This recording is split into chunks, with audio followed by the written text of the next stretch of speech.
On the eastern border of the Byzantine Empire, unusual newcomers appeared. They were dressed strangely and spoke a language no one understood. Nobody knew where they had come from or why. The Byzantines called these newcomers Atsinganoi. Their neighbors picked up the word, and over time it reached us as Gypsies. Today, the more accurate term is Roma, or Romani people. Thousands of years have passed since then, but the Roma remain a mysterious people. They are closed to outsiders and reluctant to open up to the outside world. Then and now, most of them live so far below the poverty line that it's frightening to imagine. But today, we'll look at this people from another angle through the lens of history and politics. We'll talk about why the Roma live the way they do and why they still don't have their own state.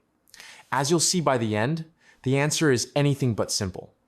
But before we dive in, a small disclaimer. Something tells me that some of you have had a negative experience with Roma or with people you thought were Roma. Personal experience matters a lot. And still, I am not here to convince you that some people are good and others are bad. This video is about something else. Today, the Roma are the most famous example of a people, not just without a state, but even without autonomy. Roma often struggle to find official employment, to get education, to access medical care. These problems, like the Roma themselves, cross borders of every country. Fine. The Roma live badly almost everywhere, and news about crime often follows them.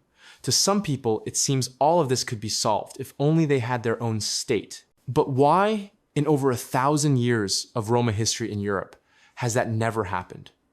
Why have the Roma never had a homeland, a nation, or unity? And what, if anything, actually unites this people that is still scattered among so many countries? Let's find out. You're watching Histories Omitted, where stories don't just get told, they finally get explained.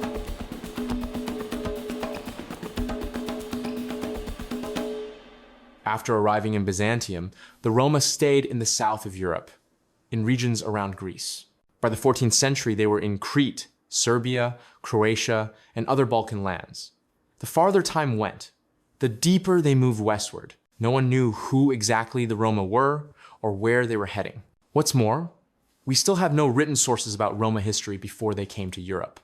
We know almost nothing about why they appeared on the Byzantine frontier, but we do know where they came from. And for that, we should thank not historians, but linguists. When there are no documents and you don't know where to dig, linguistics sometimes comes to the rescue. The 1762nd, the Netherlands, Leiden University.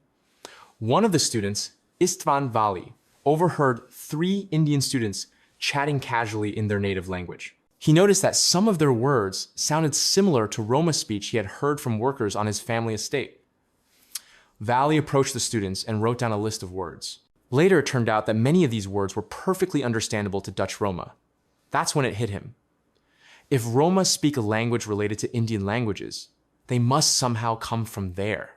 This Indian origin theory has since been confirmed by modern linguistics and genetics and remains the mainstream view. But it all began earlier, in the Middle Ages. At the beginning of the 14th century, an Irish monk visited the Eastern Mediterranean and wrote about Indians who had much in common with crows and coal, apparently describing the dark color of their skin. A century later, German cartographer Sebastian Münster wrote that the homeland of German Gypsies lay somewhere in Asia, along the Ganges or the Indus. Clearly, these people had some inkling of the truth, but the knowledge quickly evaporated.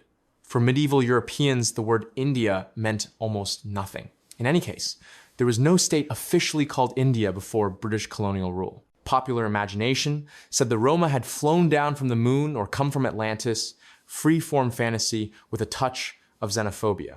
Even today, scientific consensus is not perfect. Some scholars think the Roma were a warrior caste in northern India. We recently did an episode on the Indian caste system. Watch it if you haven't.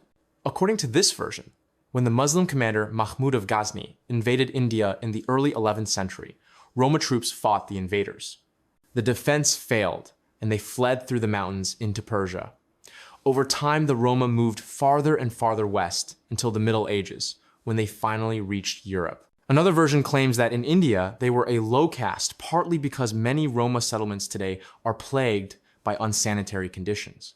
Others are sure the Roma's ancestors were craftsmen or performers, which would explain the traditional occupations of their European descendants: fortune-telling, dancing, singing, snake charming. In short, we will probably never know who exactly the early Roma were or what they were fleeing from. Asking modern Roma about their origin doesn't help much either.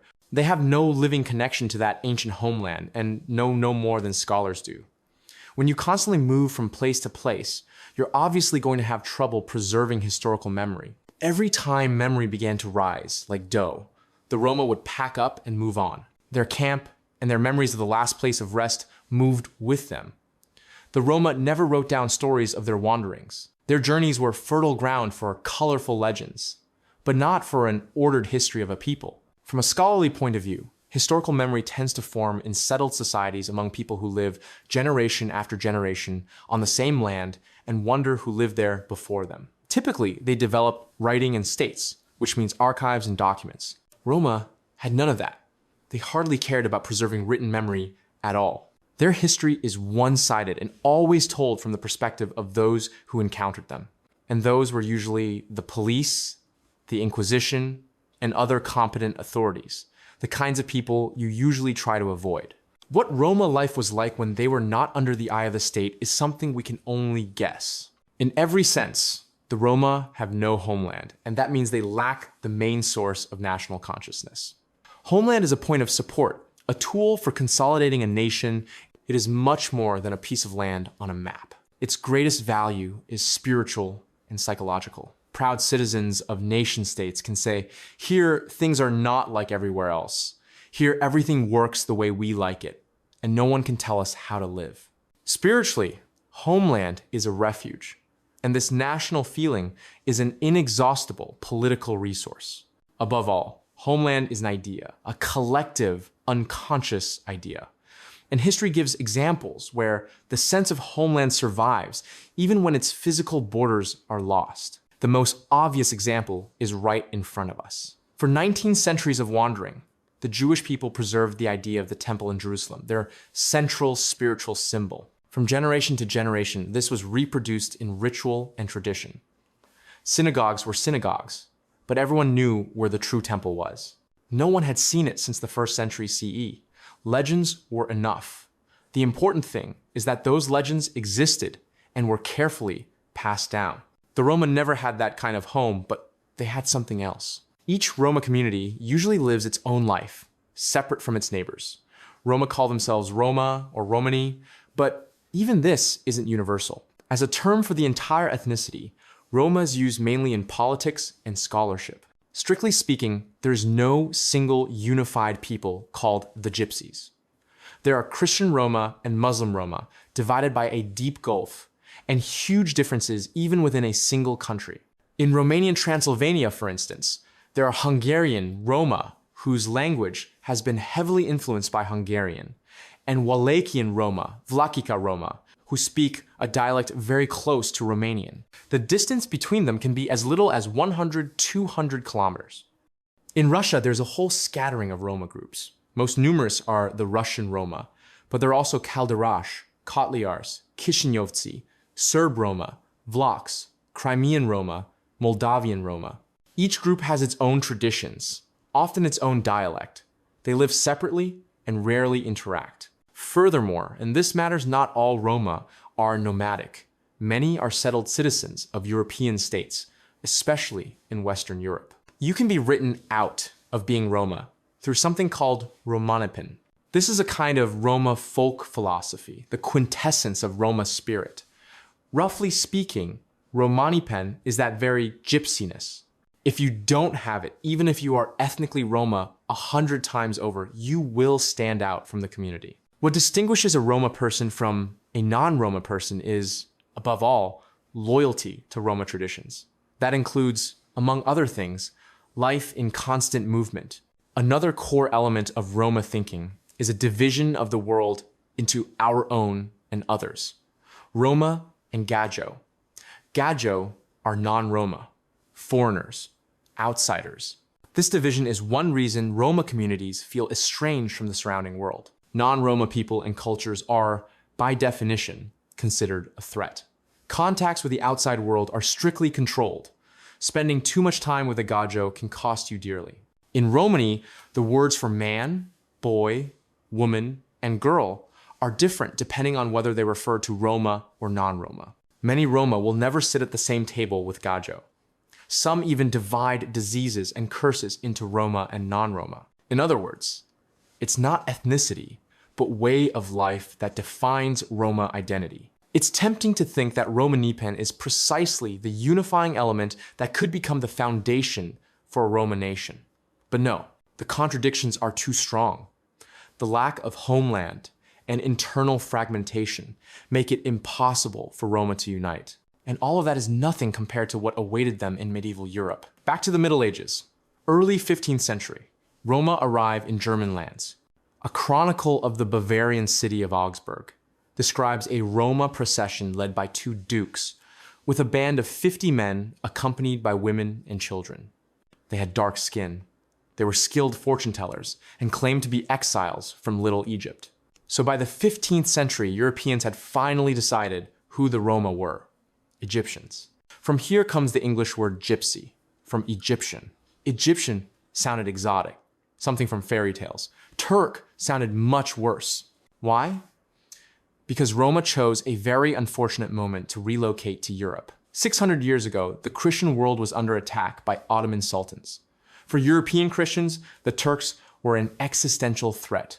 They were capturing one Christian kingdom after another. In that same 15th century, the Ottoman Empire swallowed the only European city with a population over 1 million, Constantinople. News also spread of Mongol hordes and the oppressors of Spain. The Christian world felt encircled by enemies. So Roma, who had a southeastern appearance, were purely by looks treated as part of this global threat. Persecution began. Medieval legal systems suddenly showed remarkable efficiency. Anti-Roma laws usually appeared within just a few years of Roma arriving in new lands. Riding the wave of anti-Muslim panic, Roma were given new labels. Some called them Saracens, others Tatars, but the Egyptian version took root best. Of course, hysteria couldn't last forever any more than Ottoman expansion could. Europeans quickly realized that Roma were not agents of the Sultan and didn't care about converting anyone. With great difficulty, Roma found a place for themselves. Being alien is not a problem if you can provide unique services. You won't be allowed through the city gates, but around the walls, fine. Roma proved to be good artisans, and mutually beneficial barter quickly developed. They lived in tight groups, forming something like work guilds. Eastern European Roma had their specializations: blacksmithing, jewelry, horse trading. By the end of the Middle Ages, Roma had settled across almost all of Europe, and irritation grew alongside them. At first, people mainly complained about beggars, but anti-Roma sentiment was not yet systemic. Discrimination was mostly on the level of individual towns. Having learned from bitter experience, Roma came up with a collective legend. On their tours across Europe, they claimed to be pilgrims traveling to some holy site. Usually it worked. Christian Europe had plenty of holy places, and pilgrimage was the most popular reason for a trip. If not a war or a market, then at least Rome. The legend worked the first time Roma appeared in a town, sometimes the second. But once it became clear that these dark-skinned companions weren't heading to relics, but wandering back and forth, attitudes changed sharply. After 1500, the religious climate in Europe changed fast. Once unified Catholic Europe split into two camps. Half a century after Martin Luther's 95 Theses, almost 40% of Europeans considered themselves Protestants. For Roma, the Reformation brought nothing good. Pilgrimage? What pilgrimage? If the major shrines belonged to the Pope, whom Protestants hate with a passion, the legend began to fall apart. Begging also became harder. Catholicism tolerated poverty and even saw virtue in it. But pragmatic Protestants treated it as a social problem. The protective shield of Christian charity suddenly evaporated. Xenophobia hit historic highs. Roma not only looked different, they also practiced strange foreign rituals. And sedentary communities have always been wary of nomads. Anyone who flies sometimes knows the feeling. You sit by the aisle, You can stretch your legs a bit, but you have to stand up constantly because someone needs to pass. Now imagine this not for a 3-hour flight, but at home. People constantly moving through your space. Strangers. A corridor instead of a home. The very concept of tolerance toward foreign cultures still triggers rage in some people today.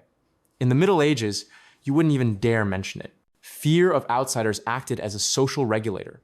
A person without prejudices and social protection wouldn't last long. You had to belong to some community, a village commune, an estate, ideally a noble family. In a world where your life and status depended directly on connections, strangers with wind in their heads were doomed to robbery, murder, or exile.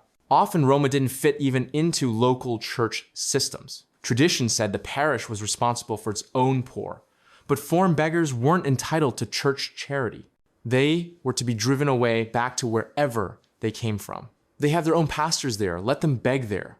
Only Roma had no pastors and no homeland. So with nowhere to go, they remained trapped in poverty. Poverty bred more poverty, turning communities into social ghettos. Their inevitable side effect was rising crime. Camps gained a reputation as criminal growths. Often that was true. Traditional crafts that Roma brought from India gave way to crime. Trading and craftsmanship slid into theft, including horse theft, as in the Soviet film Gypsies are found near heaven. All of this only reinforced prejudice. Private discrimination slowly turned into structural discrimination. An entire people became a collective persona non grata. For the next 200 years, up to the mid-18th century, European states treated Roma as criminals by default. In the 16th century, Roma were banned from entering England. The law stated that vagabonds aged 14 and older could, by court sentence, be brutally whipped and branded through the cartilage of their right ear with a hot iron about an inch in size. In other words, Roma were literally branded as though they were not human, but livestock. You could avoid the brand only if some local resident took you in as a servant for a year. Punishment extended not only to Roma themselves, but to anyone seen associating with them. Active persecution lasted a century and a half. In England, Roma were hanged as late as the mid-17th century. In German lands, Roma pogroms flared up even into the Age of Enlightenment. In the Netherlands, Roma were hunted like animals, not that you'd see it in Vermeer's paintings. The French weren't particularly humane either. Louis XIV, the Sun King, bitterly regretted that his predecessors hadn't expelled Roma from France and tried to make up for it. Roma men were sent to the galleys for life. Underage boys were sent to poorhouses. Roma women had their heads shaved, and if they continued to wander, they were flogged and expelled without trial. But the worst was in the Balkans. In Romanian lands, being Roma meant being a slave. It's hard to say exactly when it began, but by the late 14th century, it was the norm. Monasteries especially used this free labor, but boyar aristocrats also didn't ignore it. Roma slavery became profitable and went on export. Slaves were sent across the ocean to European colonies in the Americas, where labor was always needed. Many Roma in the New World today are descendants of slaves, just like African Americans, only they arrived even earlier. The first Roma slaves reached the West Indies on the ships of Columbus, 100 years before the first Africans. One theory links Roma enslavement to the Crusades. The regular removal of men to the Middle East allegedly left Southern Europe short of labor, and the defenseless Roma nearby became convenient targets. Over time, the practice hardened into full-fledged slavery, which, in what is now Romania, lasted as long as serfdom in Russia. In other words, if you were Roma, Europe was a bad place for you. There was nowhere for your family to run. In Eastern Europe, you'd be enslaved by boyars. In Northern and Western Europe, you'd be accused of spying for the Turks or of heresy. Either way, you'd likely end up with a broken neck. So the logical question is, if anti-Roma laws were that harsh, how did Roma survive at all? Because there was always some room for maneuver. Some local populations sabotaged the bans. It was more profitable to trade with Roma than fight them. Corrupt officials helped, as well, the last hope of the persecuted. And medieval policing, if we can call it that, worked poorly. Modern law enforcement is a product of centralized states. The feudal patchwork of medieval Europe was no place for an efficient bureaucracy. Roma took advantage of that. Anti-Roma laws existed in almost every country and were harsh everywhere. Even though they failed to expel or annihilate the Roma, the repressions worked. No Roma self-organization could take shape. The 18th century did not fundamentally change things. Europe invented remarkable political systems, criticized peasant misery and monarchical immorality, but few cared about the fate of marginal groups. The light of humanism didn't reach Roma camps. Roma, as vagrants, were still considered criminals. Authorities tied them to specific lands by force, took their children away for re-education. In the 19th century came the era of scientific racism, when racial hatred passed as a scientifically justified position. Unsurprisingly, when skull measuring began, Roma skulls did not fit. Cesare Lombroso, father of criminology, called Roma physiological refuse, born criminals. This pathologization of Roma, turning them into a supposedly inherently vicious group, was eagerly inherited by the Nazis. Meanwhile, Europe was swept by a fever of nationalism, especially in Central and Eastern Europe. German lands, the empires of the Habsburgs, Romanovs, and Ottomans were crumbling. European nations seemed to appear from nowhere, claiming their right to rule. Each national story is unique, but to understand why there is still no Roma nation, we need some common patterns. Let's take one popular concept. Czech historian Miroslav Hrach describes 3 stages of a national movement. In his model, everything starts with culture and literature. The most active and educated segment of society lays the foundation of identity, drawing attention to shared cultural elements, legends, folklore, literary language. At this stage, there are no political demands yet, just as in our video about fairy tales that led to World War I. The next stage is political. Activists voice demands for cultural and political rights. Finally, in stage 3, the national movement becomes mass and seeks its own state. For many European nations, moving through these stages took decades, and windows of opportunity typically opened during great wars. Now the key point. This scheme works not only for big settled peoples. Take the Sami in the Arctic North. Like Roma, the Sami are nomadic, but they are indigenous to Europe and live where hardly anyone else does. Borders meant little to them until modern states forced them to care. The Sami are a minority even in Finnish Lapland, where there are most of them. Their neighbors treated them in ways reminiscent of how Roma were treated, though less brutally. Deportations, forced integration. Up to World War II, authorities tried to wean the Sami off being Sami. They had no standard language. Most were illiterate. Yet, their national movement arose in the same 19th century as many others. Educated Sami went to universities, published books, created cultural clubs. Then they entered politics. They didn't seriously seek their own state autonomy, especially cultural was the dream, and they achieved it. In Norway, a Sami parliament was established with limited authority over Sami affairs. There is a Sami parliament in Finland as well. Another example, this time from further south. Ask your Hungarian friends how they ended up on the Pannonian Plain. They'll say, by finding a homeland. Hungarians are a Finno-Ugric people. Their closest relatives aren't even Finns and Karelians, but Khanty and Mansi. It's nearly 5,000 kilometers from Budapest to Khanty-Mansiysk. Hungarians reached Europe in the 10th century after centuries of migration from beyond the Urals. They were outsiders in Europe and still became an integral part of it. For nearly 1,000 years, they've been devout Catholics and as European as their neighbors, the Austrians. So neither absence of homeland nor nomadism is a death sentence for a people seeking national self-determination. But back to the Roma. While young European nations were wrestling with old monarchies and fighting for national states, Roma languished with no hint of citizenship. In the 19th century, as today, most Roma lived in Eastern and Southern Europe. Since the 13th century, they had lived in brutal slavery in Romania. Romani studies scholar David Crow called this a state of social death. Roma simply did not exist as a part of society. Their entire identity boiled down to negation. Who is a Roma? Someone who's not a Romanian peasant. I've already said that in the struggle for civil rights, the Roma question was never raised. Enlightenment was enlightenment, liberalism was liberalism, and anti-Roma sentiment was always on schedule.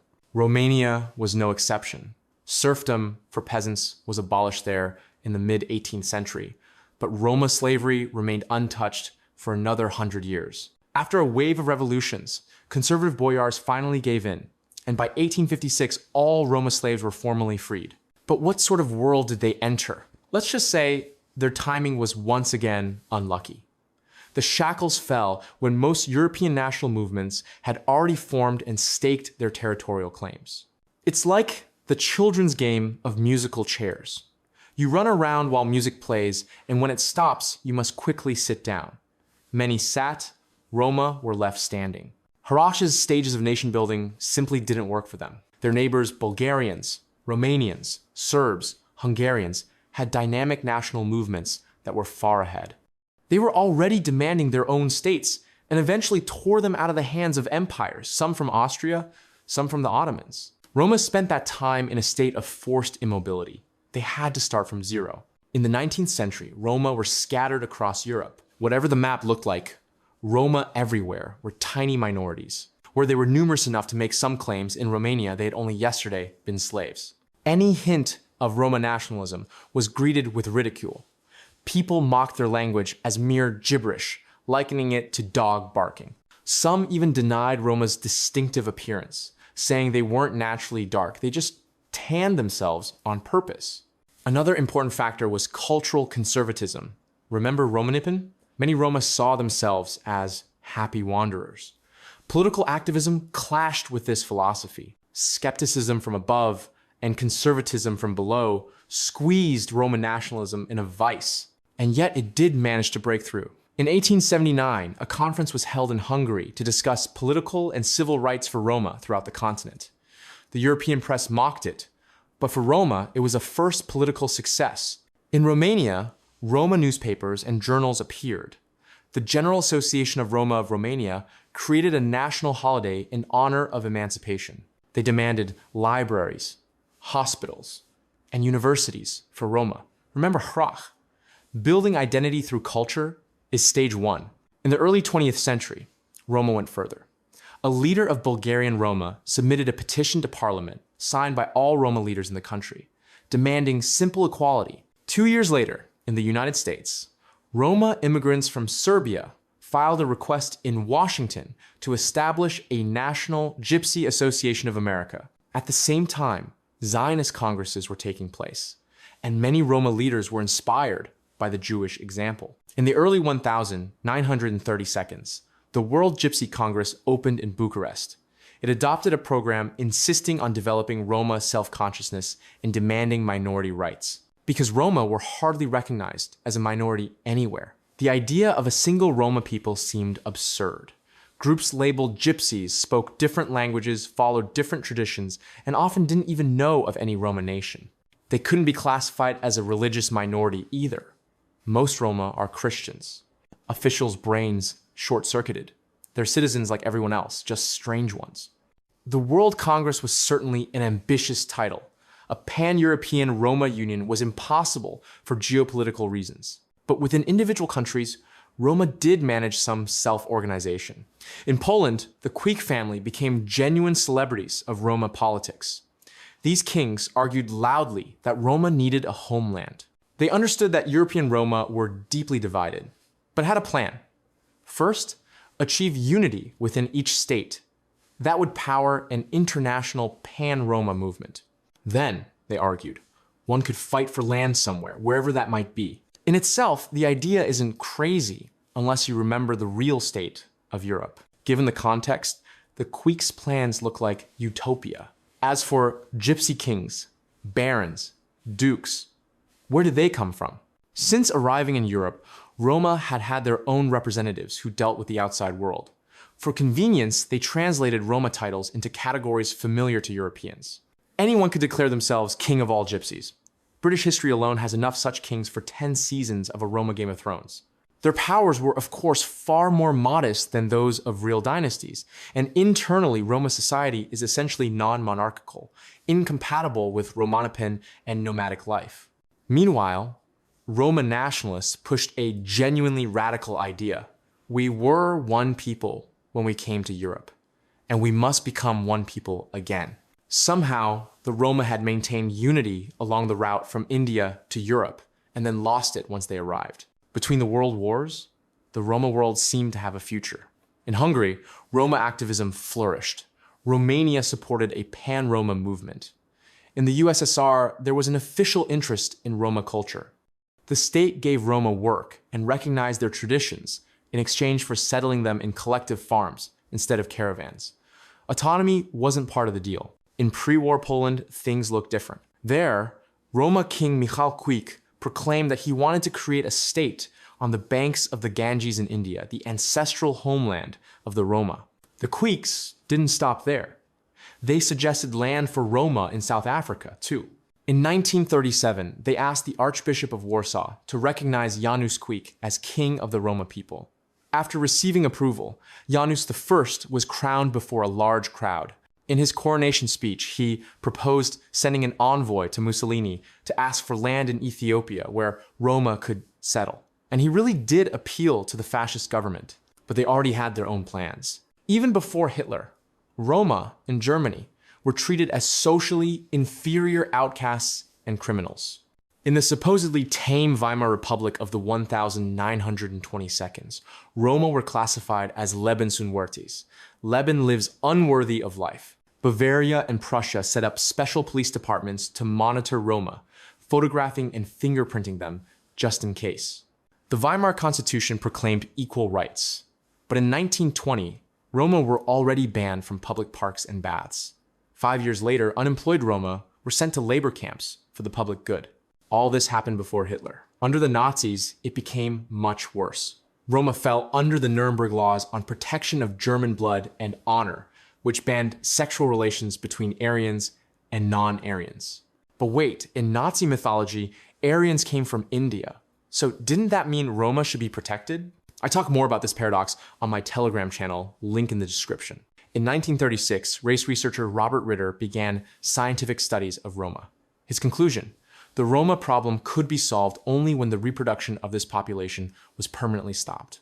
The Office of Racial Hygiene declared Roma hereditarily diseased and decided the only solution was their complete liquidation. Systematic genocide of Roma lasted nearly 7 years, from 1939 to 1945. The exact number of victims is still unknown. Estimates range from 250,000 to 1.5 million between 1.25 of all European Roma murdered in labor camps, ghettos, and death camps. Criteria for being Roma were even stricter than those applied to Jews. If even 2 of your 8 great-grandparents were Roma, even partially, you got a one-way ticket to Auschwitz. In percentage terms, Roma suffered more from Nazi atrocities than any other ethnic group. This genocide is known in Roma history as porajmos, literally devouring or rape. Porajmos is a continuous nightmare. But the most shocking part is not that it happened, but that for a long time no one recognized it.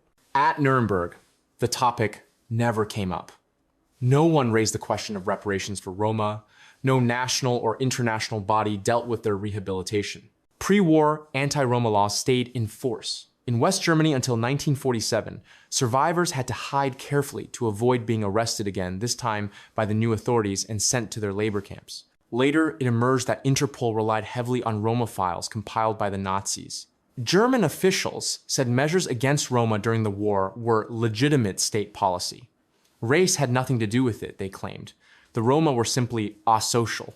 By that logic, it did not fit the formal definition of genocide. Case closed. Only in 1982 did German Chancellor Helmut Kohl officially acknowledge that Roma were victims of Nazi genocide 40 years later. The most tragic aspect is that porajmos did nothing to change the social status of Roma. History knows genocides that were later denied, but never before had a genocide led to such total indifference. This indifference can be explained by the fact that Roma, unlike Jews or Armenians, generally do not want or know how to work with their past. Many Roma communities don't even have a stable written tradition. Memory of the camps, like all Roma historical memory, is passed orally in legends and family stories. But with Gajo outsiders, such tragedies are rarely discussed. Roma themselves do not rush to study porajmos. Strikingly, Most books about the Roma genocide were written by Jewish, not Roma, scholars. Porajmos is often compared to the Holocaust, but the fates of the two peoples after genocide were opposite. Jews actively worked with memory of World War II. Soon afterwards, the State of Israel appeared. For Roma, Porajmos became purely a catastrophe, not a starting point. Genocide destroyed the political momentum that had been building before the war. Hitler wiped out the young Roma elite, erasing the tiny intelligentsia. After the Wehrmacht invaded Poland, Janusz Quick, who had hoped Mussolini would grant the Roma a state, was offered collaboration with death squads. He refused and died by firing squad. The Roma movement effectively vanished. After the war, there were simply too few people capable of political organization.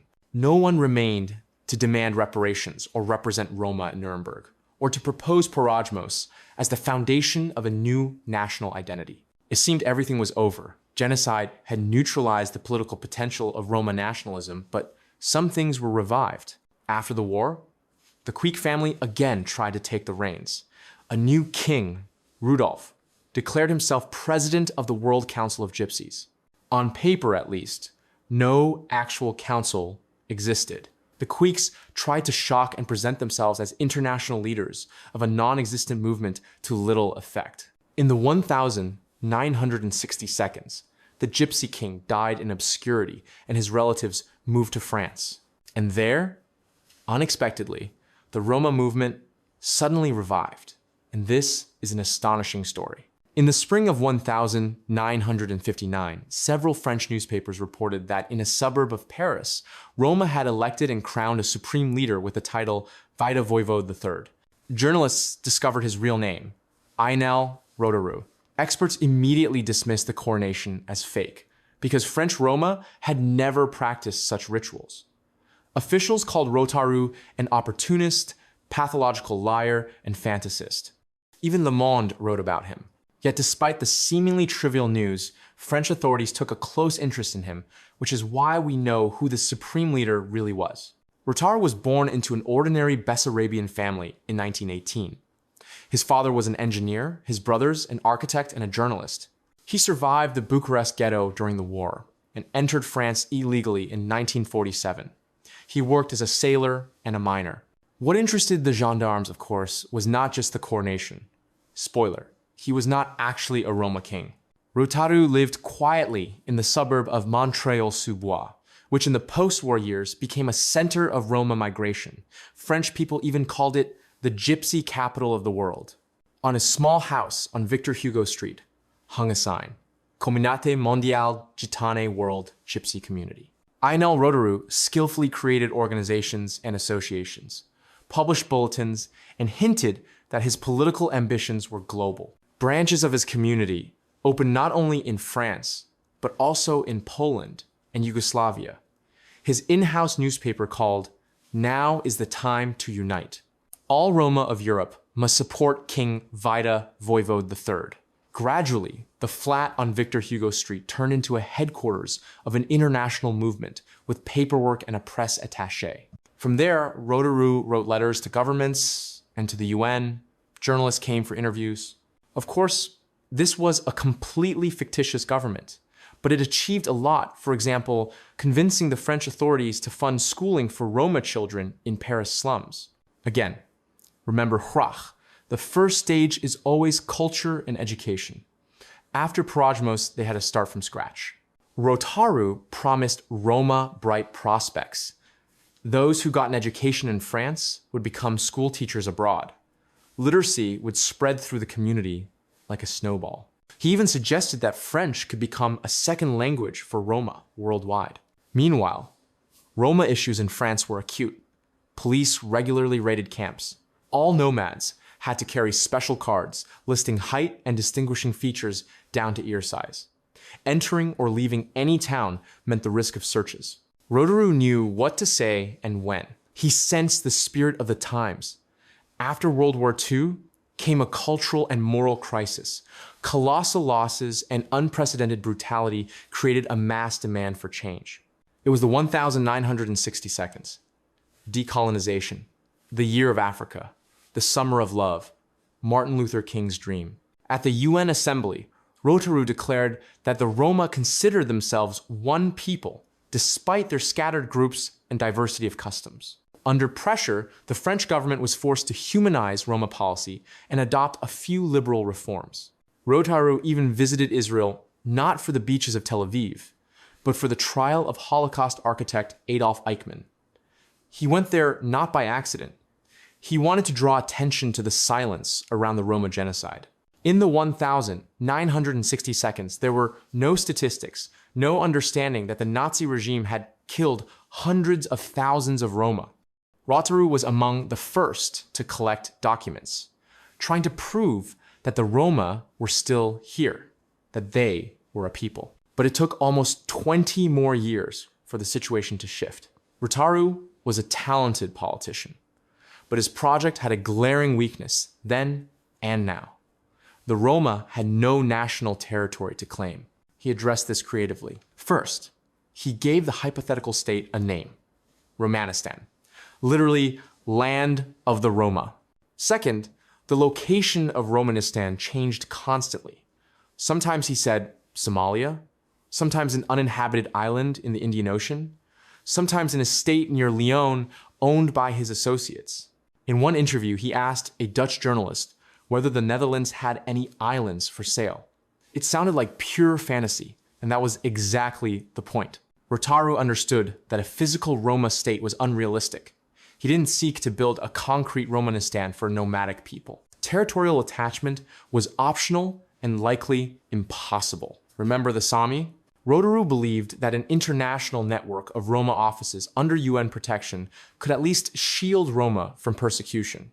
Education and culture would help communities unite, and a nation without territory, usually seen as a problem, would become their distinctive feature.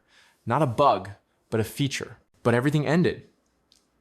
As so often, prosaically, his romantic vision of a borderless world crashed into the police state of Charles de Gaulle. The French president got cozy with West Germany, and a man constantly talking about Roma genocide was unwelcome. In 1965, the French government banned all of Rotaru's organizations, citing a simple reason.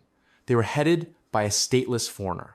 Vaida Voivode, with all his followers, moved to the classic refuge of political émigrés, Switzerland, and continued his work. 6 years later, police in Brittany detained 2 Polish Roma women whose passports, though similar to official ones, were actually issued by Rotaru's World Roma Community. The case exploded into an international scandal. Rotaru was arrested, convicted, even the Catholic Church turned against him. A famous abbot called him a fraud, an imposter, not even a Roma. After 1971, Rotaru rarely appeared in the press. Even within the Roma movement, hardly any trace of him remains today. Romanistan went down in history as the adventure of an extravagant adventurer. But everything else, from demands for reparations and passports to rights to education, became the foundation of the modern Roma political movement. These ideas were taken up in 1978 by the International Romani Union. To this day, it is the largest transnational Roma organization, with offices in Vienna, Skopje, and Washington. In 1979, the union received observer status at the UN. Today, the Roma movement has a flag, an anthem, and even a kind of standardized language. April 8th is International Roma Day. Recently, the union's president, yet another king of all Roma, announced plans to raise the question of a Roma state at the UN, again without specifying territory. Meanwhile, problems raised by 19th century Roma activists remain unsolved. Roma are still the most marginalized group in Europe. Few manage to escape social ghettos. Most live in extreme poverty. And anti-Roma sentiment is, according to polls, the most popular prejudice everywhere Roma are numerous. So there are too many reasons why a Roma state has never appeared. Features of Roma philosophy, reluctance to assimilate, centuries of discrimination, community fragmentation, the horrors of 20th century genocide, and the failure of every national project so far. A Roma state sounds like pure fantasy, a fairy tale, happy for some, terrifying for others, but unreal for everyone. Or is it? Let's return to Vaida Voivode III. Most critics said his Romanistan project was a fantasy, incompatible with reality. They were right. Romanistan was indeed a fantasy. But it's worth remembering that, as political scientist Benedict Anderson wrote, nations themselves are imagined communities. Like much in our lives, a nation exists only because people believe in it. There is no more fantasy in the failed Roma national project than in the successful French one, and that too began with a small group of intellectual enthusiasts in the 18th century. If you enjoyed the video, please like it and subscribe to the channel. Today, we've talked a lot about nations, nationalism, and state building. For our heroes, the Roma, these concepts are complicated.